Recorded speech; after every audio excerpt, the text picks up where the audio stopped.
কদিন পরে পঞ্চায়েত নির্বাচন, দিকে দিকে শুরু হয়েছে বিভিন্ন রাজনৈতিক দলের প্রচার। কিন্তু গত 5 বছরে গ্রামে কোনো উন্নয়ন হয়নি বলে অভিযোগ স্থানীয় বাসিন্দাদের। শিলিগুড়ির ডাবগ্রাম 2 নম্বর অঞ্চলের ফকতইবাড়ি গ্রামের এমনই দৃশ্য ধরা পড়ল আমাদের ক্যামেরায়। হয়নি রাস্তাঘাট, নেই কোনো নিকাশি নালার ব্যবস্থা, যেখানে সেখানে জমে রয়েছে জল, এক প্রকার মশার আঁতুড় ঘর হয়ে উঠেছে। স্থানীয় বাসিন্দারা জানিয়েছেন, রাস্তা দিয়ে ঠিকঠাক মতো চলা বড় দায়। বৃষ্টি পড়লে রাস্তায় কাদা হয়ে যায়। বহুবার পঞ্চায়েতকে বলা সত্ত্বেও কোনো কাজ হয়নি। সামনেই পঞ্চায়েত নির্বাচন। সেই পঞ্চায়েত নির্বাচনে প্রতিটি এলাকায় কীরকম কাজকর্ম করেছে সরকারের পক্ষ থেকে এবং পঞ্চায়েত, সেই সব এলাকায় ঘুরতে ইতিমধ্যেই আমরা পৌঁছে গিয়েছি ডাবগ্রাম ফুলবাড়ি 2 নম্বর অঞ্চলের ফকদইবাড়িতে। সেখানকার স্থানীয় বাসিন্দারা দাবি করছেন, পঞ্চায়েত যেহেতু বিজেপির ছিল, তাই তারা কোনো সুযোগ সুবিধা বা রাস্তাঘাট এখনও কিন্তু হয়নি। ড্রেন বেহাল অবস্থা। বহুবার পঞ্চায়েত সদস্যকে বলার পরেও কিন্তু কোনো উন্নয়ন হয়নি এবং সরকারি সুযোগ সুবিধা তারা কিছুই পাচ্ছে না।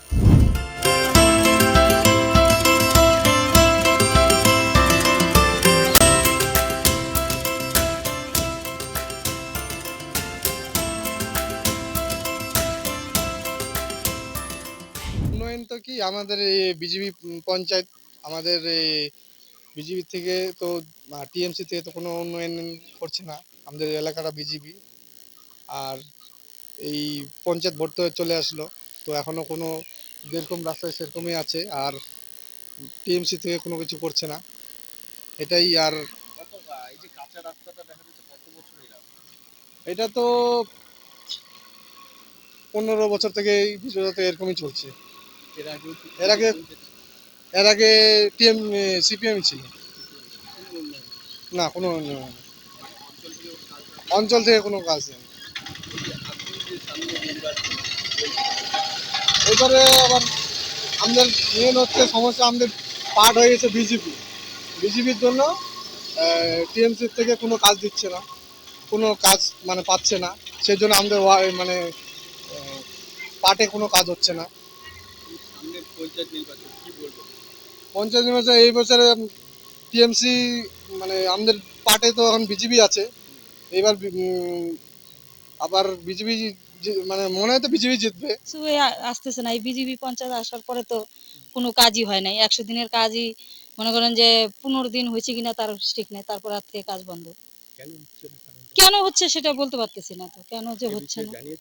না, প্রধানকে জানাইনি আমরা পঞ্চায়েতের কাছে, আমরা তো ডাইরেক্ট তো প্রধানের কাছে যাইতে পারি না। পঞ্চায়েতের কাছে গেছি, পঞ্চায়েতকে বললাম যে প্রধানের কাছে অঞ্চলে যদি যাইতে হয় তাহলে বলেন, আমরাও যাচ্ছি সাথে।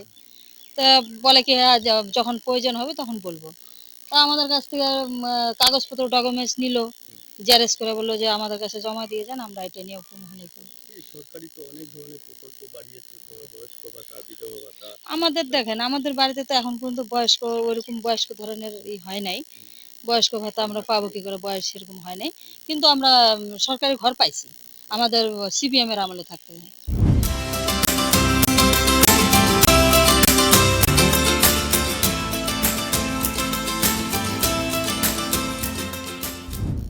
আগামী পঞ্চায়েত নির্বাচনে কি হয় সেদিকেই তাকিয়ে রয়েছে সাধারণ মানুষ। শিলিগুড়ি থেকে ঋষি চ্যাটার্জি, ট্রাইব টিভি।